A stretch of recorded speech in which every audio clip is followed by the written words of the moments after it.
De jeito nenhum. Temos que trazer aqueles rapazes, os tanques do Danny Davis. É o que é preciso, com alguma infantaria.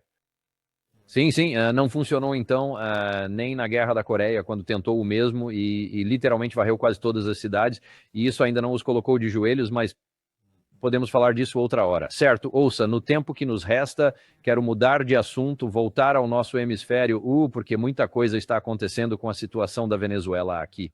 E primeiro de tudo, eu queria saber sua opinião atualizada sobre a probabilidade de um ataque real com todo esse poder de combate que o ZIUA tem na região há muitas semanas.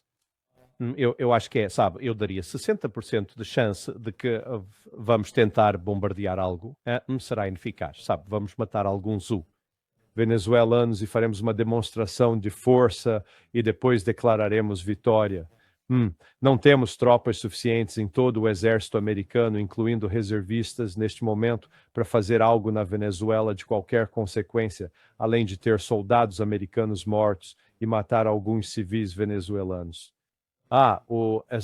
Sabe, o americano médio simplesmente não entende o quão grande, como mencionei antes, que, sabe, a Venezuela é 3 vezes o tamanho do Vietnã. E no Vietnã tínhamos mais de 500 mil de soldados no terreno e ainda assim não conseguimos derrotar os norte-vietnamitas. E eu não quero ouvir desses caras, a gente não tentou, ou fomos traídos pelos nossos políticos. E é bobagem, perdemos. Sabe, precisamos nos acostumar com isso. Sabe, já temos uns 18 mil agora. Para entrar na Venezuela, eu não consigo imaginar que alguém no Pentágono ou no Departamento de Guerra seja tão estúpido a ponto de aceitar uma ordem para enviar tropas terrestres americanas. Agora, há forças de operações especiais por aí tentando criar o caos? Sim, provavelmente. Mas, novamente, elas não são decisivas. Não foi o Special Operations Executive britânico na Segunda Guerra que venceu a Segunda Guerra. Foi um sujeito chamado o Zhukov, na Rússia, que entrou em Berlim e destruiu e derrotou o exército alemão. Foram tropas terrestres, tropas maciças. Sabe, isso é sempre acompanhado por perdas. Então, sabe, eu acredito que os Estados Unidos têm tentado fazer é provocar uma reação por parte de Maduro. E até agora ele não mordeu a isca. E eu já vi isso antes, Dani, lá em 1988, quando estávamos tentando provocar Manuel Noriega a fazer algo para que pudéssemos, então, justificar a invasão do Panamá. E esse esforço começou um ano antes, acho que nossa invasão passou por Começou em dezembro de 88. Bem, mas, sabe, eu estava na minha filial, a filial da América Central, e uma analista que cuidava da conta, a Alissa, bem, ela estava constantemente se reunindo com o pessoal da diretoria de operações, e ela estava sendo informada das ações que estávamos tomando, o que tentávamos fazer para provocar Noriega. Noriega não mordeu a isca. E então, Bem, e então você está falando em morder a isca, né? Aquela manchete que o Gary está mostrando ali. Para mim, isso foi uma tentativa de fazer o Maduro morder a isca. Tivemos 2 caças militares por 40 minutos voando pelo espaço aéreo da Venezuela. Nem na DIS, nem perto, nem em seu território ou fora de suas águas territoriais, mas sim no seu espaço aéreo por 40 minutos. O que, claro, se isso nos acontecesse, ficaríamos loucos e os abateríamos, etc. Sabe, estaríamos, especialmente se fosse chinês ou russo, quer dizer, perderíamos a cabeça. Mas, no entanto, aqui estamos sem sequer pensar 2 vezes. E ninguém sequer pisca um olho, pelo que vi, sobre nós enviarmos nossas aeronaves, caças para o espaço aéreo de outro país soberano, sem justificativa alguma. Isso por si só é um problema. Mas quase me pergunto, e quero sua opinião, se não esperávamos que fossem atacados. sim. Não, com certeza. Sabe, Ei, esta é uma jogada, já usamos essa tática muitas vezes. E nós, sabe, somos como aquele valentão no bar. E ele vai te provocar e vai ficar te cutucando até você dar um soco. E aí ele vai dizer, ei, eu não estava fazendo nada. Ele me bateu. É o que estamos fazendo. Sabe, é uma tática antiga, mas o Maduro acho que esse está, sabe, fala com os russos, fala com os chineses, fala com os iranianos. Ele está a tentar falar com outros vizinhos, como o presidente da Colômbia, eu suspeito que ele também esteja a falar com o Lula no Brasil. Ele não vai morder a isca. Eles estão fazendo preparativos discretos. Se formos tolos de enfiar tropas para lá, teremos mais mortos na Venezuela do que tivemos no Iraque. Faço essa previsão agora. Mas não estamos nos metendo em problemas sérios aqui com aquela última manchete que o Gary mostrou. Isso também fez parte do que Trump disse naquela entrevista a Político no início desta semana, onde ele disse: os dias de Maduro estão contados. Então ele disse: não vou dizer o que faremos operacionalmente. E ele insultou o repórter, mas depois disse: mas sim, os dias dele estão contados. Então Trump está meio que se colocando numa posição, e eu gostaria da sua opinião sobre este ponto em particular também, que ele está se colocando numa situação sem saída, se ele não fizer nada, se não tiver nenhum tipo de ataque, depois de ter todo aquele poder de combate que continua a aumentar. E como você disse, agora são cerca de 18 mil militares no total, e todos esses navios e fuzileiros e tudo mais, e fazendo essa declaração. Mas os dias de Maduro não acabam, e eles continuam, e nós acabamos por sair. Quer dizer, o Trump vai parecer fraco. E temo e quero a sua opinião, que o Trump diga: não posso permitir isso, não posso ter este palhaço Maduro a fazer danças a Trump na frente de todos, a gozar com ele, etc. E depois a ter sucesso e nada acontecer e nós simplesmente irmos para casa. Preocupa-me que tenhamos de dizer: temos de fazer algo, e depois o que acontece? Bem, começamos a mobilizar nossas tropas nestas frotas navais para a OER da Venezuela em agosto. Então vamos só fazer as contas. Setembro, outubro, novembro, já estamos há mais de 3 meses e meio, 4 meses nisto. Agora estamos em agora quase na metade de dezembro. E o que é que nós conseguimos? Bem, conseguimos colocar navios lá fora, que estão a custar muito dinheiro todos os dias, e estão a colocar pressão nas tripulações, porque não estão a pedir-lhes para estarem prontos, mas nada acontece. Não temos o suficiente. 18 mil parece muito. É uma ninharia. Porque muito disso é força naval, nem são tropas terrestres que pudessem agir, então é um número bem pequeno de tropas terrestres mobilizáveis. Certo, pause. E há a capacidade que possuem os militares e paramilitares venezuelanos de realizar emboscadas contra quaisquer forças do Zero Accurate que cheguem ao solo. Pause. E isso, pause, não é como o Iraque, pause, onde pelo menos lá você podia ver por quilômetros em algumas direções. Pause. Era bem difícil se esconder, sabe? Sim, eu posso verificar isso. Não é a Venezuela. A Venezuela tem muita selva. E pode verificar, pois conhece a área. Já estive lá, já fiz isso, já tenho a camiseta, e estive em Caracas, estive em Barquisimeto, estive no sul da Venezuela, então... Bem, agora deixe-me fazer mais uma pergunta, pois sei que estamos com pouco tempo, mas há algo sobre o qual você tem um conhecimento único que o público nem sequer tem no radar. Eles só falam se haverá ação ou não, mas você diz que há um problema nas dinâmicas internas entre as relações de comando das várias forças. E pode nos contar um pouco sobre isso e como pode impactar o que está acontecendo?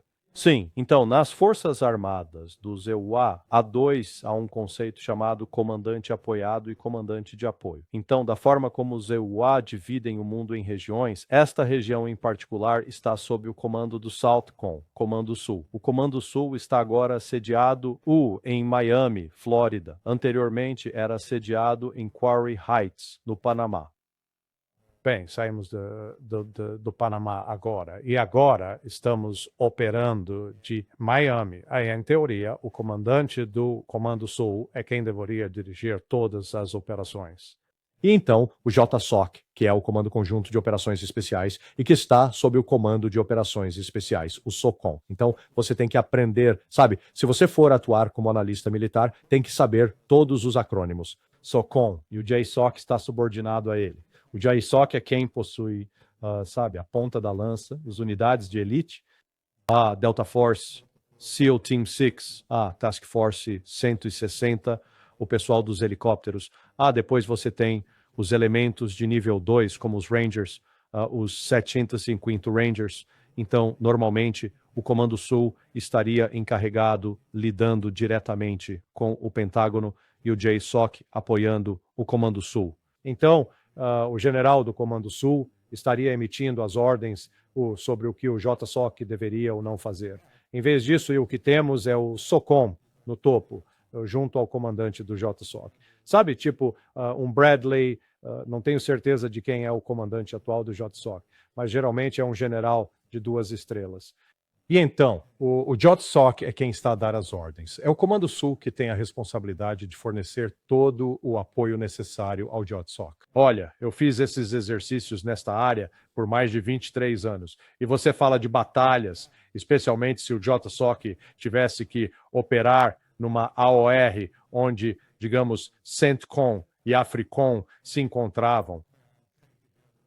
Ah, cara, choque de titãs, porque, sabe, você tem batalhas burocráticas e todo general gosta de, ei, eu estou no comando, eu sou importante. Então você tem um pouco disso acontecendo agora. E com as questões envolvendo o assassinato de civis sem justificativa.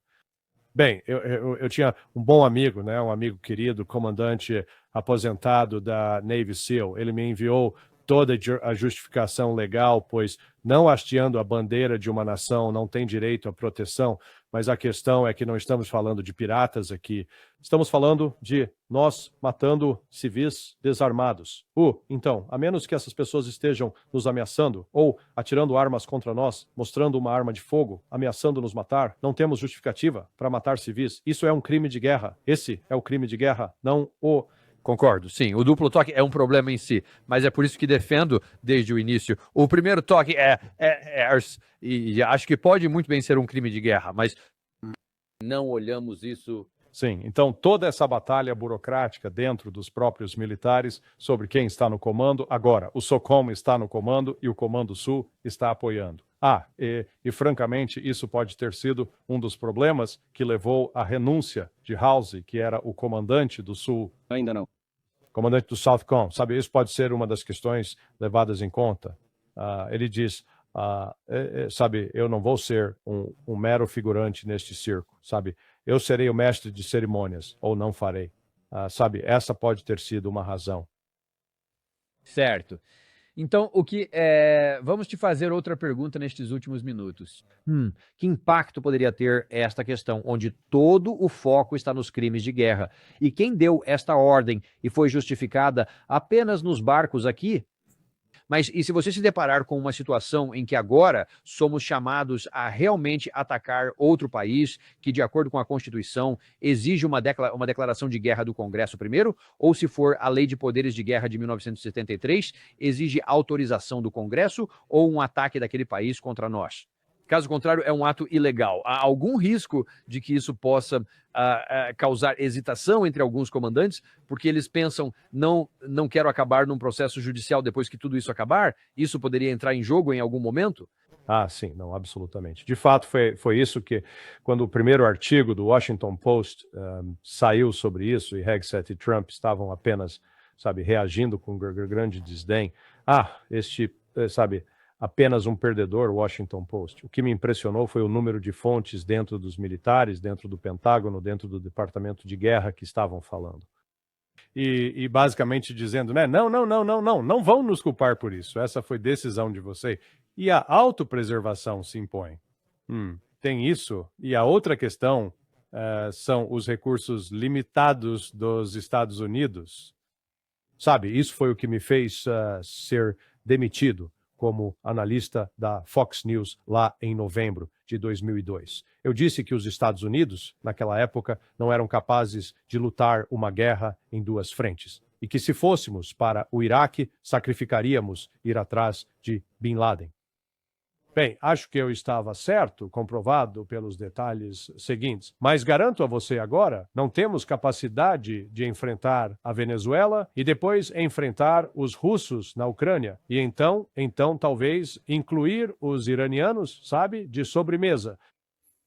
Quer dizer, e quanto à China? Sim, estamos tão sobrecarregados que nós mesmos não sabemos quais são as nossas prioridades.